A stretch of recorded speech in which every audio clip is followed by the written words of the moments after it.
আপনার কি জানা আছে শয়তান হুজুর পাক সাল্লাল্লাহু আলাইহি ওয়াসাল্লামকে তার 6টি দুর্বলতা সম্পর্কে বলেছে। একবার হুজুর পাক সাল্লাল্লাহু আলাইহি ওয়াসাল্লাম শয়তানকে দেখলো, তাকে দেখে অনেক দুর্বল মনে হলো। তারপর নবী করিম সাল্লাল্লাহু আলাইহি ওয়াসাল্লাম বললেন, তোর এইরকম অবস্থা কিভাবে হলো? তারপর শয়তান বলল, হে আল্লাহর রাসূল, আমি আপনার উম্মতের 6টি কাজের কারণে খুবই চিন্তিত এবং এই 6টি কাজ আমি একবারেই পছন্দ করি না, এর কারণে আমাকে এত দুর্বল মনে হচ্ছে।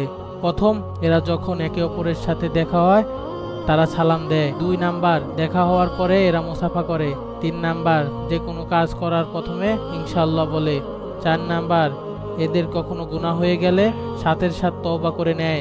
5 নাম্বার, এরা আপনার নাম শোনার সাথে সাথে দরুদ পড়া শুরু করে দেয়।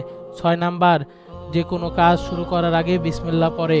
এখন আপনি এই 6টি কারণ জেনে গেলেন এবং অন্যজনকে জানারও সুযোগ করে দেন শেয়ারের মাধ্যমে।